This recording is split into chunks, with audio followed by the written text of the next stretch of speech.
The air in the courtroom was so thick with tension, you could taste the metal. On one side, Elodie Croft, fighting for a restraining order, her body covered in unseen bruises of financial and emotional control. On the other, her husband, Jason Croft, a man who believed his money made him God. He sneered, he lied, and he charmed. And then, in a fit of narcissistic rage, he did the unthinkable. He lunged past his lawyer and slapped his wife, hard, across the face, in the middle of the hearing. But Jason made one fatal mistake. He never bothered to look at the man on the bench. He never realized that the stone-faced judge, the Honorable Arthur Vaughan, was the one man in the world he should never have crossed. Elodie's father. The penthouse on East 68th Street wasn't a home. It was a showroom. Floor-to-ceiling windows displayed Central Park like a painting Jason Croft owned. The furniture was all sharp angles and unforgiving marble, chosen by a designer Jason had flown in from Milan. Nothing in the 8,000-square-foot space was comfortable, and nothing was Elodie's. For 5 years, Elodie Hayes, now Elodie Croft, had lived as a beautiful ghost in her own life. When she had first met Jason, he was electric. He was a managing partner at a high-level private equity firm, Croft Capital. He was decisive, charming, and utterly magnetic. He had pursued her with a relentless, laser-focused intensity that she mistook for passion. Her father, Arthur Vaughan, a man of quiet, unyielding principles, had seen through it.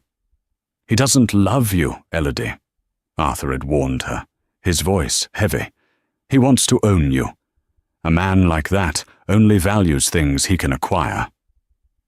Elodie, then 24, and desperate to escape her father's demanding shadow, had chosen Jason. The choice cost her her family. She and Arthur hadn't spoken since the day she'd moved in with Jason. A bitter, 5-year silence that had become its own form of prison. At first, Jason's love was suffocating in its generosity. A black Amex with no limit, a closet full of designer clothes she never would have chosen, trips to Dubai and St. Bart's. But the generosity was a leash. Soon the Amex was replaced with a strict, monitored allowance. Then her car wasn't secure enough, so he sold it, leaving her reliant on his driver. Her friends were jealous and bad influences, so he'd host dinners where he'd subtly humiliate them until they stopped calling. Her passion, her one escape, was painting. She was a talented, abstract expressionist. Jason had supported it at first, building her a state-of-the-art studio in the penthouse. But he soon began to use it as a tool. "That's bleak, Ellie," he'd say, staring at a canvas of deep blues and purples. "Are you depressed? You have everything. You should be painting flowers. You're so ungrateful." The breaking point came not with a bang, but with a tear.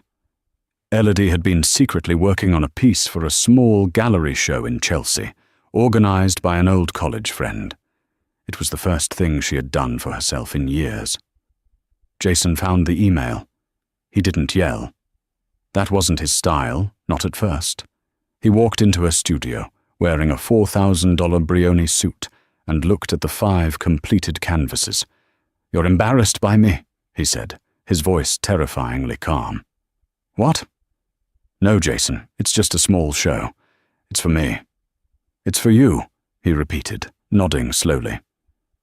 "You going behind my back, making me look like I can't provide for you, making me look weak." "It has nothing to do with you," she cried, a spark of the old Elodie flashing. "It's mine." "Mine," he mused. He picked up a can of turpentine. "Is it?" Before she could process it, he was destroying them. He poured the solvent over the canvases, the paint melting and running like tears. He didn't slash them. He erased them. When he was done, he placed the can neatly back on the shelf, his cuffs still perfectly white. "Now they're nothing," he said. "Just like you are without me." Something in Elodie snapped. The fear that had paralyzed her for 5 years was replaced by a cold, sharp clarity. That night, while he slept, she packed a single bag, took the $400 in cash she had hidden in a book, and left. She went to a domestic violence shelter, and the first call she made was to legal aid. She wasn't just filing for divorce, she was filing for an emergency protective order. She had no idea what she was walking into. She didn't know that Jason's lawyers had already filed counter motions claiming she was violent and unstable. And she had no idea that her father, Judge Arthur Vaughan, had recently accepted a senior rotation at the New York County Family Court, a move he'd kept quiet. The silence between them was, for the first time, about to work in her favor. The New York County Family Court building on Lafayette Street was a monument to human misery.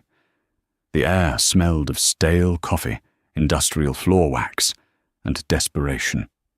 It was a place where lives were methodically disassembled, documented in triplicate, and stamped by indifferent clerks. Elodie sat on a hard wooden bench, her hands trembling so badly she had to clasp them between her knees. She was wearing the only professional outfit she'd managed to borrow from the shelter's donation closet, a beige blazer, 3 sizes too big, and a simple black skirt. She looked like a refugee, which, she supposed, she was. Across the hall, Jason held court. He was flanked by 2 men in suits that cost more than her entire college education. The lead counsel, Marcus Ryland, was a notorious legal shark known for shredding victims on the stand. He was the kind of lawyer who smiled while he disemboweled you. Jason, by contrast, looked completely relaxed. He was checking his stock portfolio on his phone, occasionally laughing at something Ryland said. He saw Elodie, and his face didn't register anger. It registered amusement. He walked over to her. His expensive cologne, a scent she used to love, now made her stomach clench. "Ellie, Ellie, Ellie," he said, crouching down so he was at her eye level. His voice was a low, intimate hiss. "This is so embarrassing. For you. Look at you. You look like a pauper. Did you really think this was going to work?" Elodie stared at the cracked linoleum floor. "Leave me alone, Jason." "Leave you alone? Honey, I'm trying to save you. You're having a breakdown. It's understandable. You're fragile." He reached out to brush her hair from her face, and she flinched violently. His eyes went cold. "You pull that in there and you're done. You think any judge is going to give you a dime? I'll have you declared mentally incompetent. You'll walk out of this with nothing. Not my name, not my money, nothing. This is your last chance. Walk out that door, get in my car, and we can forget this little episode." "Mrs. Croft?" A new voice, sharp and stressed. Elodie looked up. A young woman, barely older than her, with a frazzled bun and a briefcase threatening to explode, was holding out her hand. "Sarah Jenkins, legal aid. Sorry I'm late. The F train was a nightmare." Jason stood up, his demeanor shifting instantly to one of dismissive charm. "Ah, the cavalry. Well, you've got your work cut out for you. My wife is unwell." Sarah Jenkins looked Jason up and down with a practiced disdain that Elodie found herself admiring. "Mr. Croft, I'd advise you to direct all future communication to me and step away from my client." Jason chuckled, holding his hands up in mock surrender. "Whatever you say. See you inside, Ellie." He walked back to Ryland, who clapped him on the shoulder. "Okay," Sarah said, sitting next to Elodie. "Here's the situation. It's not great. They've buried us in paperwork. They've got affidavits from your doorman, your driver, and a psychiatrist I've never heard of, all saying you're prone to hysterical fits and delusions. They're going to paint you as a gold digger who's lashing out because he cut you off. But he destroyed my studio. He trapped me. I know. And we have the photos you took. But it's your word against theirs.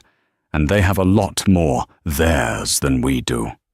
Now, here's the other wrinkle. The scheduled judge, Peterson, had a family emergency. We've got a substitute, a visiting judge from the criminal circuit. Vaughan. Arthur Vaughan. He's new to family court, but he has a reputation.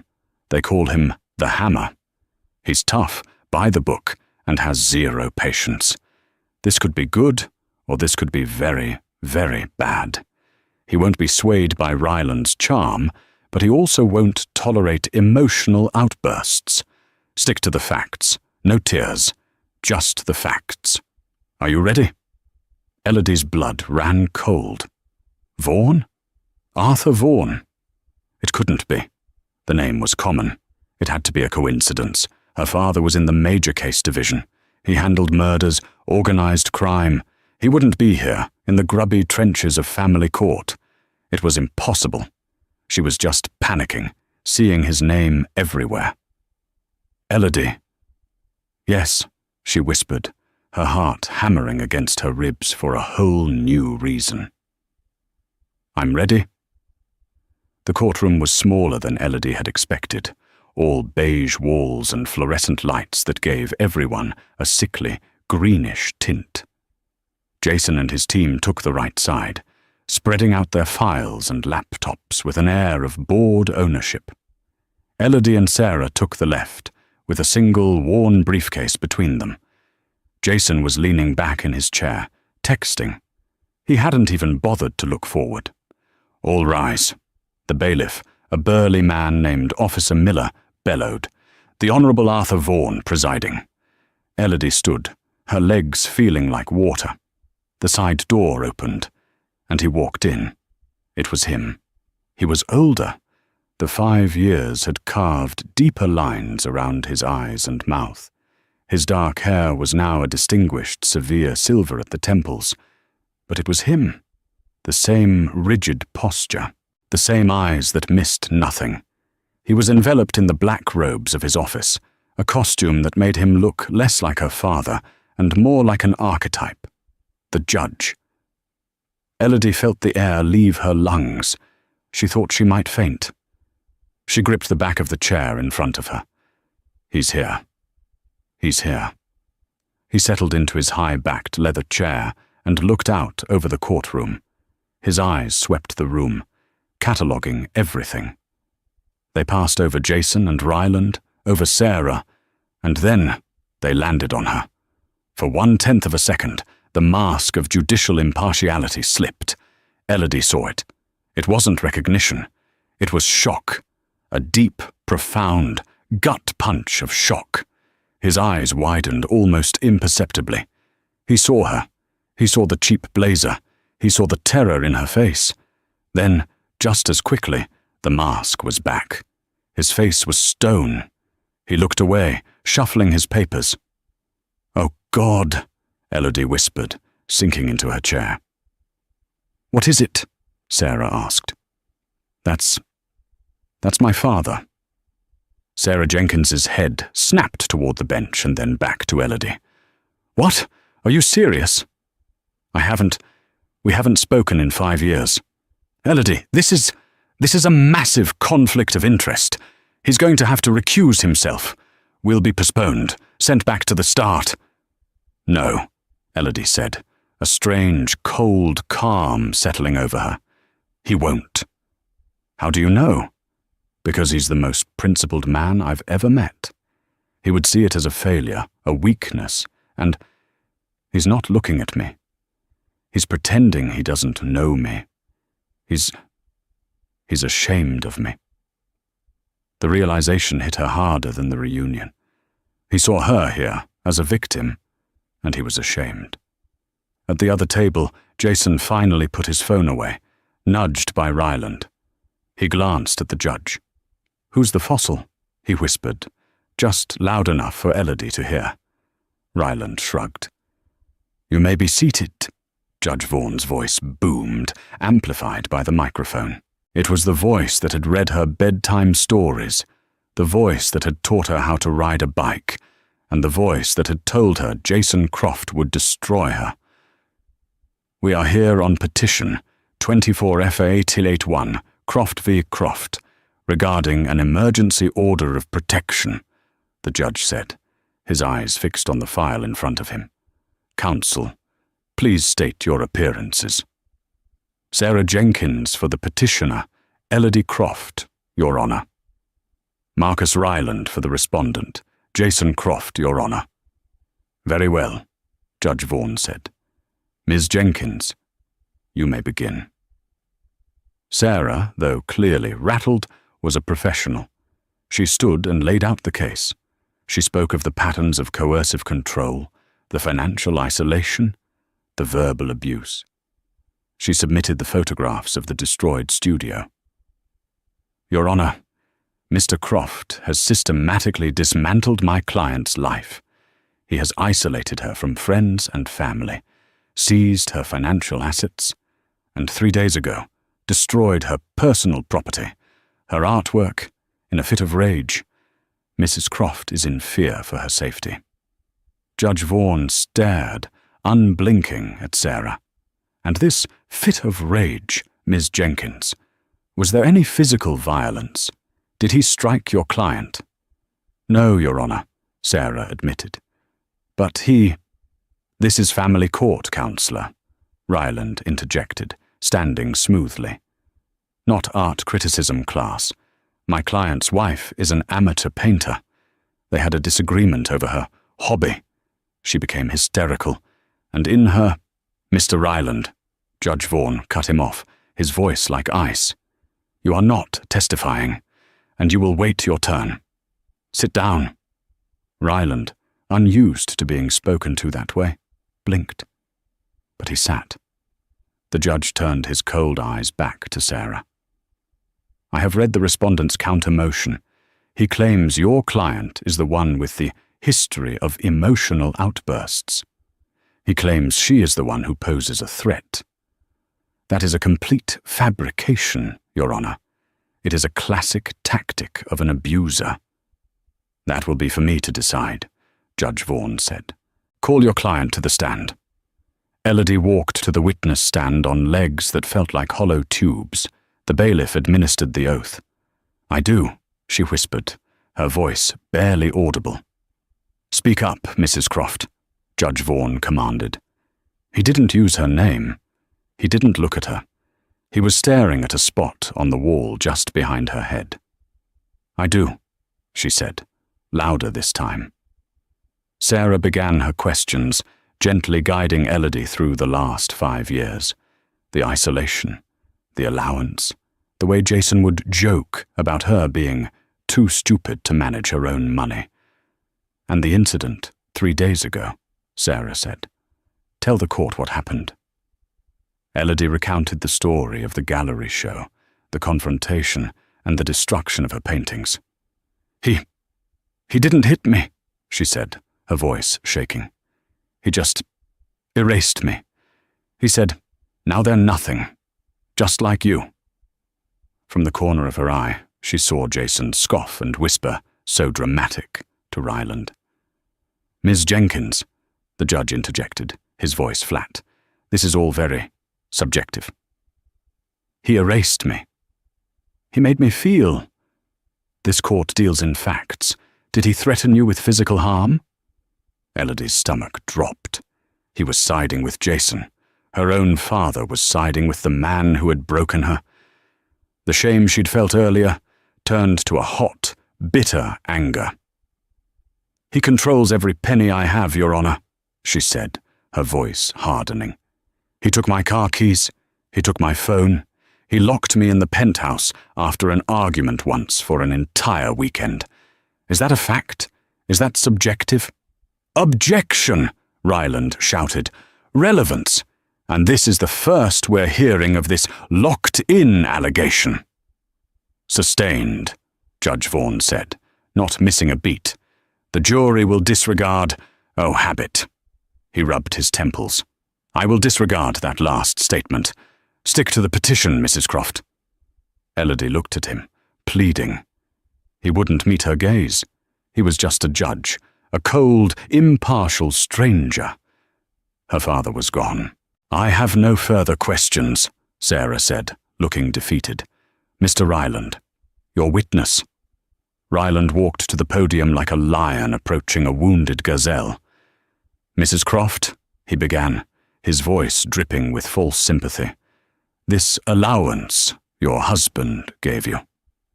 How much was it? It varied. $5,000 a month.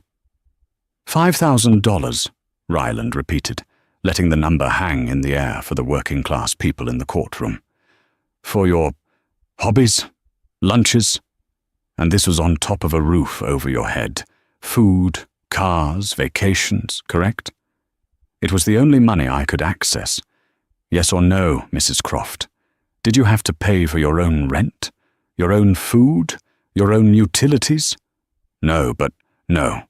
So this financial prison was a $5,000 a month play fund. Must be nice. Objection, Sarah snapped.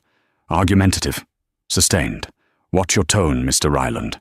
My apologies, Your Honor. Mrs. Croft, isn't it true that you come from a very strict home? Elodie froze. I don't see how that's relevant. Oh, I think it is. Isn't it true that you've always had a problem with authority? Particularly male authority? Isn't it true you stopped speaking to your own father simply because he disapproved of your lifestyle? This was it. The ultimate humiliation. Arguing about her broken relationship with her father in front of her father. My relationship with my father is private. So is your marriage, Mrs. Croft. Yet here we are. Isn't it true that you are, by your own admission, emotionally volatile? No, Jason. He twists my words. So you deny sending these text messages to my client? Ryland produced a sheaf of papers, printouts of text messages. I don't. I might have. Ryland read one aloud. I hate you. I hate you. I hope you crash your precious car and die. You are a monster, and I will ruin you. He read another. If you leave me, I will kill myself. I'll tell everyone you've been beating me. I will burn this place to the ground. Elodie's face went white. I never wrote that. I never wrote any of that. He faked those. Jason, that's a lie.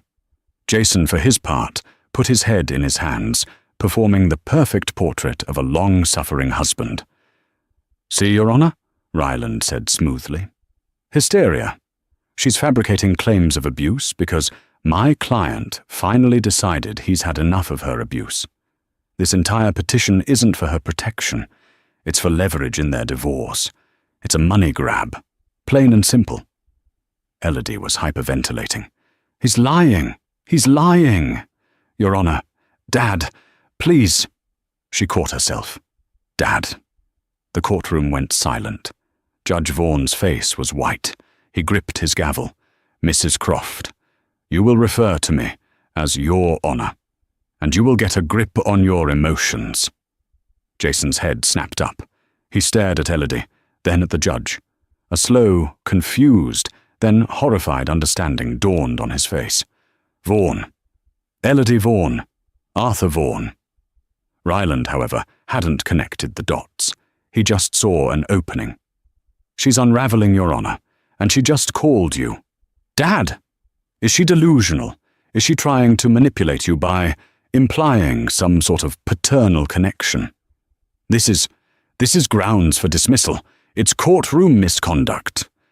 Before the judge could respond, he called for a recess. 10 minutes. I want to see counsel in my chambers. Now. He stood and swept out of the room, his robes billowing behind him. Elodie collapsed into her chair, sobbing. He hates me. He believed them. He thinks I'm lying. Jason was staring at the door the judge had disappeared through, his face pale and slick with sweat. "Ryland," he hissed, grabbing his lawyer's arm. "We have a problem. A big problem." "What do you mean, a problem?" Marcus Ryland asked, annoyed. "We're crushing her. That dad comment was the nail in her coffin. The judge is furious with her." "You idiot," Jason snarled, his voice a low, panicked whisper. "His name, Vaughn. Her maiden name is Elodie Vaughn." Ryland's smug expression evaporated. "What? What did you say?" "That's her father. Arthur the Hammer Vaughn. That's her goddamn father." Ryland looked as if he'd been shot. "Oh my God. Oh my God. He has to recuse. This is an immediate mistrial. All of this is void. Why didn't he?" "Because he hates her," Jason whispered, a manic, desperate energy coming into his eyes. "Didn't you hear him? He's on my side. He's embarrassed by her. This is perfect.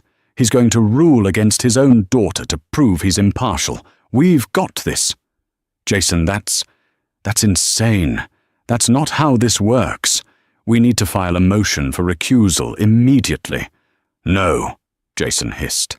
"You do that, and we get a new judge who might believe her sob story. This guy, he already hates her. We're going to use it." Across the room, Elodie was a wreck.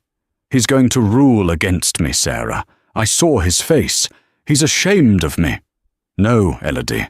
He's not. He's trapped. He knows Ryland. He knows if he shows you one shred of sympathy, Ryland will have this entire case thrown out on appeal. He's being a judge. That's all he knows how to be." "Bailiff," Ryland called out. "My client and I need to use the restroom." The bailiff nodded. Jason and Ryland stood. "All rise," the bailiff shouted again, cutting off their exit. The side door opened. Judge Vaughn walked back to the bench. His face was granite. He sat down. "Counsel," he said, his voice dangerously quiet. "After reviewing the evidence packets, I will not be hearing you in chambers. We will proceed. Mr. Ryland, your client may return to his seat. Your cross-examination is over." "But, Your Honor," Ryland started. "It's over. Sit down." Ryland sat. "Miss Jenkins, your witness may step down." Elodie, shaking, stood up from the witness box to walk back to her seat. Her path took her directly past the respondent's table, past Jason. As she passed, Jason stood up. He blocked her path. "Jason, move," she whispered, terrified. "You're pathetic," he hissed, his face just inches from hers. The courtroom was watching. The judge was watching. He didn't care. The narcissistic rage at being exposed, at being almost caught, had taken over. "You really thought you could come here and lie? You thought you could manipulate your own father? He hates you, Elodie. He's disgusted by you. You're finished. You're nothing. You're going to walk out of here with nothing but that cheap, ugly blazer." "You're a monster, Jason," she said, her voice shaking but finding a sliver of steel. He knows what you are." "He knows what you are," Jason sneered. "An ungrateful bee." And he did it. It wasn't a movie punch. It was a short, sharp, vicious slap. His hand, with his heavy gold signet ring, cracked across her left cheek. The sound was like a gunshot in the silent room. Elodie stumbled back, crashing into the railing that separated the gallery. She cried out, a sharp gasp of pain and shock. Time stopped. Sarah Jenkins screamed. Marcus Ryland's $5,000 laptop slipped from his hands and crashed to the floor. The bailiff, Officer Miller, had his hand on his weapon, his eyes wide. Jason stood there, his hand still raised slightly, his chest heaving. The red print of his hand was already blooming on Elodie's pale skin. He realized what he had done. In a courtroom, in front of a judge. He slowly, terrified, turned his head to the bench. Judge Arthur Vaughn was no longer sitting. He was standing. He wasn't red with anger. He was a terrifying, bloodless white. His hands were gripping the edges of his dais, so hard his knuckles were visible. He didn't shout. He didn't bang his gavel. He leaned into the microphone, and his voice, suddenly stripped of its judicial monotone and filled with a primordial coldness, cut through the stunned silence. "Mr. Croft." Jason started to tremble. "Your Honor, She provoked me. She's hysterical. It was a reflex." "I didn't mean Officer Miller," Judge Vaughan said, his voice lethally calm. "Cuff Mr. Croft." "What?" Jason shrieked as the massive bailiff moved toward him. "You can't! This is a misunderstanding. Ryland, do something! Tell him!" Ryland, his face as pale as Jason's, stood up, trembling. Your Honor, my client he's under extreme duress. This is a high-conflict hearing." "Silence, Counselor," Judge Vaughan snapped. "You'll have your turn. Get your hands off me," Jason screamed, trying to pull away from Officer Miller, who was expertly twisting his arm behind his back. "Mr. Croft," the judge continued, his voice resin running like a steel wire, "you have just committed aggravated assault and battery in the middle of a hearing, in my courtroom." The cuffs clicked shut. "You can't do this!" Jason was frantic now, his arrogance cracking to reveal the terrified bully beneath. "This is an overreaction. I'm a respected businessman. I'll have your job. Do you have any idea who I am?" Judge Arthur Vaughan leaned further into the microphone. His eyes, which had been so cold and distant to Elodie, were now locked on Jason, and they were on fire. "I know exactly who you are, Mr. Croft." He paused, letting the silence stretch until it was screaming. "You're the man who just assaulted my daughter." If the slap was a gunshot, the judge's words were a nuclear detonation. Marcus Ryland made a small gasping sound and literally sat down, hard, his chair skidding back. Jason Croft froze. The blood drained from his face, leaving him a pasty, sickly grey. "You're... what? You," Judge Vaughan spat, pointing a shaking finger at Jason, "are a coward." No. This is a conflict of interest," Jason stammered, his mind finally catching up. "This is illegal. You can't be the judge here." "You're absolutely right, Mr. Croft," Judge Vaughan said, his voice raw. "I couldn't be the judge on her petition. My personal feelings for my daughter would have required a recusal. But you just solved that problem for me. You just committed a new, violent felony in front of me.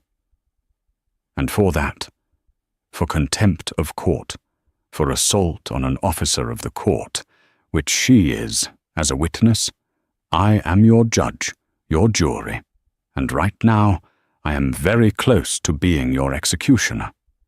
He looked at the bailiff. "Officer Miller, add charges of aggravated harassment and terroristic threatening to Mr. Croft's sheet. He is remanded into custody at Rikers Island. No bail." "No bail!" Jason screamed, finally understanding. This wasn't a fine. This wasn't a slap on the wrist. "You can't do that. I'm not a criminal. Ryland, sue him. Sue this whole corrupt court." "Mr. Croft," the judge continued, ignoring the outburst, "your assets will be frozen, pending the outcome of your criminal trial. I am also granting Mrs. Croft's emergency protective order. It is now a permanent 5-year order. You will stay 1,000 yards away from her home, and her place of business. You will surrender all firearms. You will have no contact. None. Do you understand me?" This is a joke." Jason was being physically dragged backward by Officer Miller, his expensive shoes scraping on the linoleum. You're all in on it. You'll pay for this, Arthur. Do you hear me? I will destroy you. And you, Elodie, you think you've won? You'll never see a penny. You'll be back on the street in a week, you ungrateful—" "Get him out of my courtroom," Judge Vaughan roared. The doors slammed shut behind Jason, his muffled screams echoing down the hall. The courtroom was silent again, save for Elodie's quiet, ragged breathing. She was still leaning against the rail, her cheek blazing red. Judge Vaughan stared at the door Jason had disappeared through.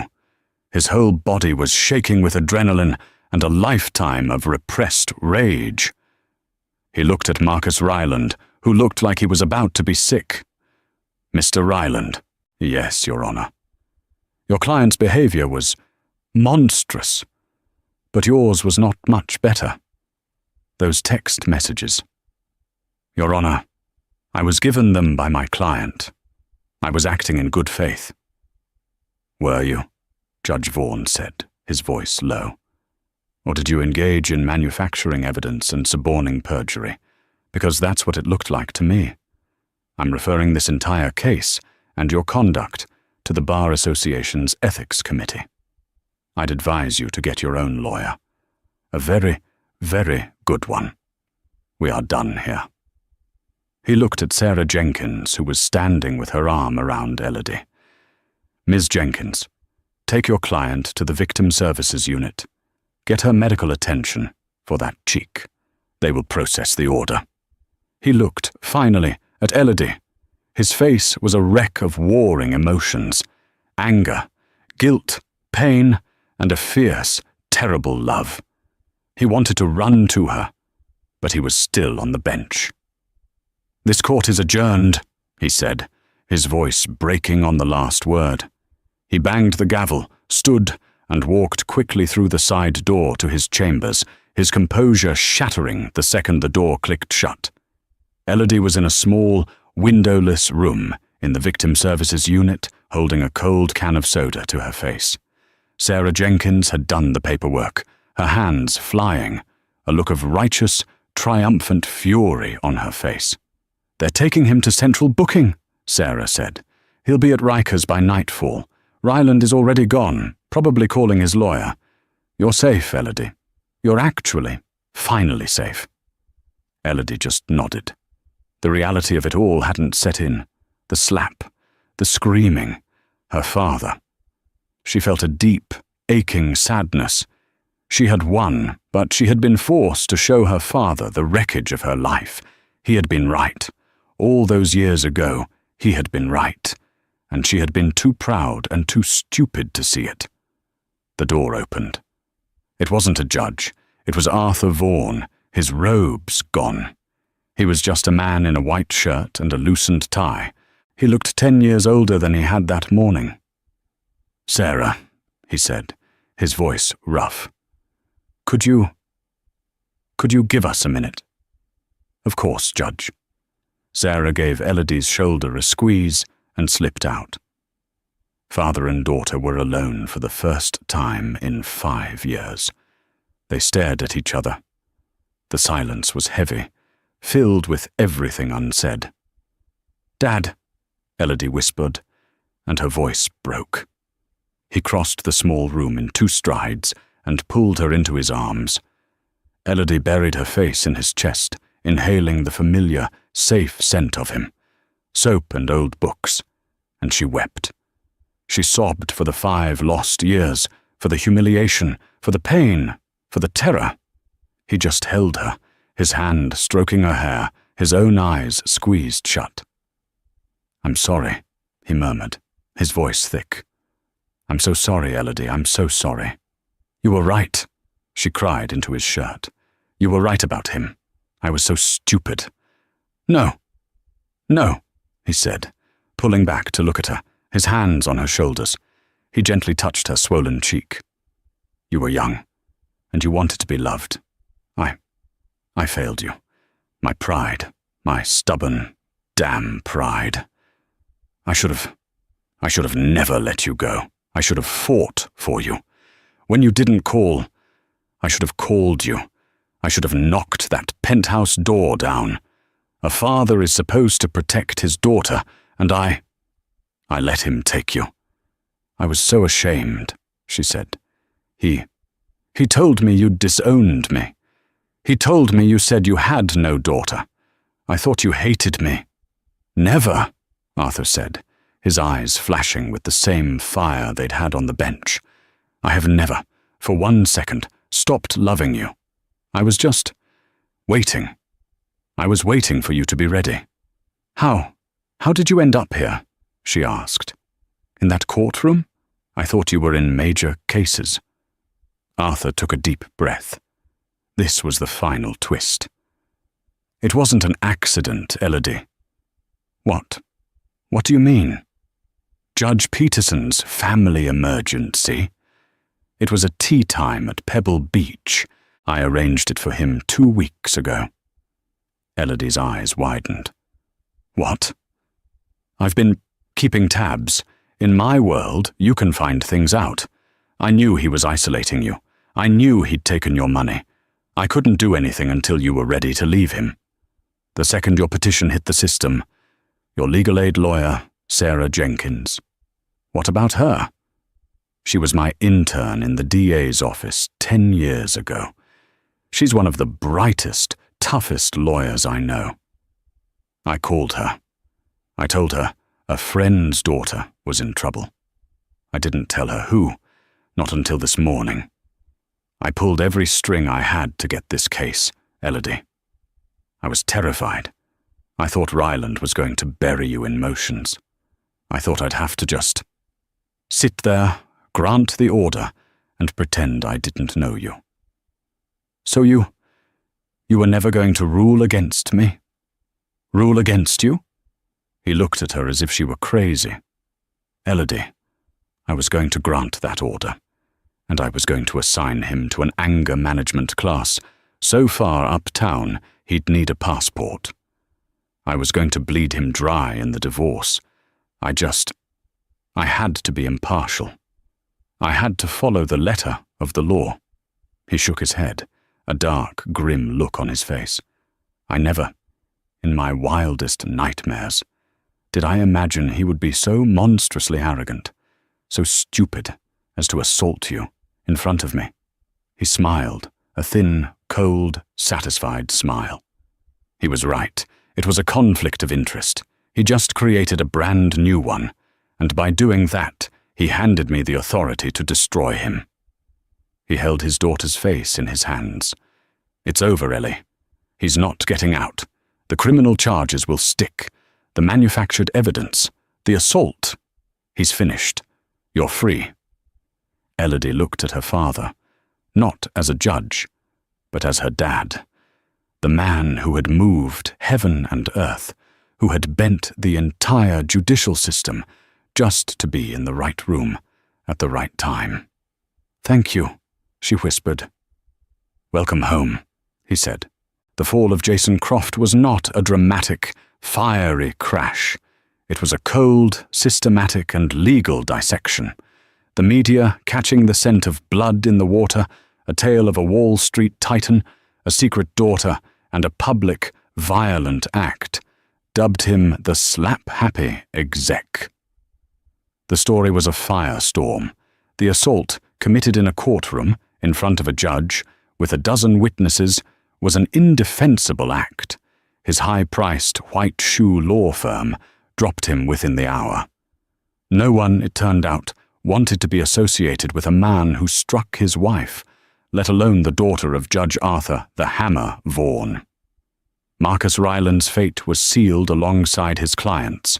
The fabricated text messages, which Arthur Vaughan had promptly referred to the New York State Bar Association's Ethics Committee, were a career-ending blunder.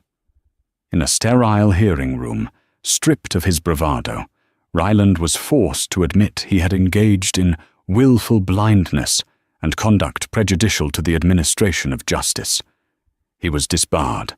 His career, built on tearing others down, was quietly and permanently erased. Jason, remanded to Rikers without bail, was a changed man. The charm, the arrogance, the charisma, it all evaporated in the harsh, fluorescent reality of a holding cell. He was just another angry, scared man in an orange jumpsuit, facing an ironclad criminal case and a public trial that would have exposed every last detail of his coercive control, he took a deal. He pled guilty to 1 count of aggravated assault and 1 count of witness tampering. At his sentencing, in front of a different, stern-faced female judge who looked at him with unconcealed disgust, Jason stood silent. The judge in her sentencing was blistering. "You operated under the delusion, Mr. Croft, that your wealth made you a different class of citizen. You believed the rules of decency, and indeed the law, didn't apply to you. You were wrong. This court must send a message that power is not a shield for brutality. 2 to 5 years in state prison." He was led away in handcuffs, not a kingpin, but a common criminal. His partners at Croft Capital, in a move of pure self-preservation, had already activated the moral turpitude clause in his contract, buying out his stake in the company for pennies on the dollar. By the time he entered the general population, Jason Croft, for the first time in his adult life, was a man with no power, no influence, and no money. For Elodie, the first few weeks of freedom were a disorienting blur. She stayed with her father in his quiet, book-filled apartment on the Upper West Side. It was a strange, delicate dance. They were 2 people who knew each other intimately, yet had become strangers. The first few nights, they ate dinner in near silence, the 5-year gap a palpable presence at the table. It was Arthur who broke it. On the 3rd night, over a simple meal of roast chicken, he put down his fork and said, "She would have been so proud of you." Elodie knew instantly he meant her mother. "She would have been furious with you," Elodie replied, her voice soft. "For letting me go." Arthur nodded, his eyes glistening. "Yes, she would have. I was a fool, Elodie. I let my pride, my damned stupid pride, get in the way of being your father. I can never get those 5 years back." "No," Elodie said, reaching across the table to take his hand. "We can't, but we can start here." The divorce was, as Sarah Jenkins had gleefully predicted, a simple, brutal affair. With Jason in prison and his assets frozen, he had no leverage. The penthouse, the cars, the accounts, all were liquidated to cover his legal fees and mounting civil penalties. Elodie, sitting in Sarah's new, bustling office, Sarah had since left legal aid to start a non-profit for victims of coercive control, was presented with a final settlement. "He's offering you half of what's left," Sarah said. "It's substantial." Elodie looked at the paper, at the long string of numbers. She thought of the cold marble, the joyless closets, the suffocating generosity. She picked up the pen and wrote a large, clear 0 in the alimony column. "Elodie," Sarah protested, "you're entitled to that. After what he put you through." "I am entitled to my life, Sarah. I'm not entitled to his money," Elodie said. "I will not be tied to him, not even by a bank transfer. I'll take back my name, and I'll take back my art. That's all." She signed the papers. Elodie Vaughan. A wave of relief, so profound it was almost dizzying, washed over her. She was, finally, just herself. Her new life began with a 4th-floor walk-up in Brooklyn.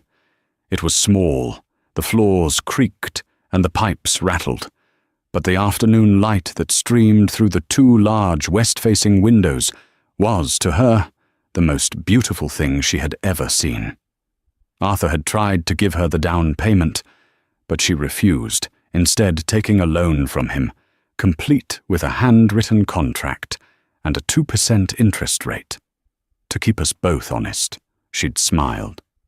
She got a job at a small, independent art gallery in Williamsburg, sweeping floors, managing inventory, and talking to customers. The owner, a woman in her 60s named Anya, had looked at Elodie's resume, noting the 5-year gap. He was a monster, Elodie said, deciding on honesty. He wouldn't let me work. Anya nodded, tapping her pen. My first husband was a monster too. Mine just happened to be a broke musician. You start Monday. But the painting, that was harder. For a month, she couldn't touch a canvas. The smell of turpentine made her sick. The very idea of stretching a new canvas gave her a panic attack. Jason had not just destroyed her work, he had poisoned the well. She confessed her fear to her father over one of their now sacred Sunday dinners. Arthur listened, his brow furrowed. The next day, a delivery arrived. It wasn't canvases. It was 3 massive 8-by-8-foot panels of raw plywood, along with 5-gallon buckets of house paint, spatulas, and tarps. The note read, "You can't erase these. Stop thinking. Just work." That night, she laid the tarps on her apartment floor, cranked up her music, and attacked the wood. She threw paint. She smeared it with her hands. She wept. She screamed. She poured all the rage, the fear, the humiliation, and the shame of the last 5 years onto those panels. She worked until 3 a.m., until she collapsed, her entire body aching, her hands and face caked in paint. In the morning, she awoke to see what she had done. It was chaotic, it was messy, it was violent, and it was the most honest thing she had ever created. A dam had broken. Elodie Vaughan was a painter again. 1 year later, the Williamsburg Gallery was so packed it was almost impossible to move. Anya had given Elodie her first solo show. "It's time," she'd said. "The world needs to see this." The small, warm space was buzzing. This wasn't a stuffy, wine-sipping Chelsea crowd. This was a vibrant mix of Brooklyn artists, friends, and locals. Elodie, in a simple black dress with a splash of gold paint still in her hair, felt a joy so pure it was almost painful. Sarah Jenkins was there, raising a glass of cheap Prosecco. "To you, Elodie. You're giving a voice to so many women who don't have one." Then, through the crowd, she saw him, her father, looking profoundly out of place in his dark suit, a club soda in his hand. He looked awkward, nervous, and prouder than she had ever seen him. He wasn't looking at her. He was standing, transfixed, in front of the show's centerpiece. It was the largest painting, a triptych on wood. The canvas was a vortex of deep, angry purples and violent slashes of red. It was dark, painful, and chaotic, but from the center, a brilliant, defiant, almost 3-dimensional layer of gold paint seemed to be breaking through the darkness, shattering it from the inside out. The small plaque beside it read, "Lafayette Street." Elodie came to stand beside him. "It's a long way from the major cases division, huh, Dad?" she said quietly. Arthur didn't take his eyes off the painting. "I see the courtroom," he said, his voice thick. "I see the anger. I see him." "I had to get it out," she whispered. "It was the only way." He pointed a finger, not at the darkness but at the gold. "But that," he said, "that's what I saw that day. I looked at you on that stand, and you were terrified. You were hurt. But you didn't back down. You spoke your truth. That's the part that's always been you, Elodie. The part he could never touch. The part that was always going to break free." He finally turned to look at her, his eyes mirroring the gold in the painting. "It's not just a masterpiece, Ellie. What is it then?" "It's your testimony," he said, "and it's the most powerful one I've ever seen." Elodie felt tears well, but they weren't tears of sadness or pain. They were tears of release. She looked around the crowded room, at her friends, at her art, at her father. She was no longer Jason Croft's wife. She was no longer a victim. She was Elodie Vaughan, and this was her canvas. Jason Croft's arrogance was his downfall. He thought his power and money made him invincible, but he forgot that the law when wielded by someone with nothing left to lose, is the great equalizer. Elodie didn't just get her freedom. She got her life back, her passion back, and her father back. The slap that was meant to silence her was the very thing that set her free.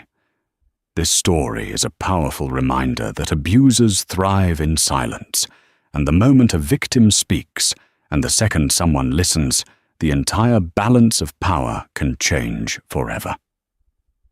What did you think of Arthur's long game plan? Let us know in the comments. If this story moved you, please hit that like button, share it with someone who needs to hear it, and be sure to subscribe for more incredible true-life drama.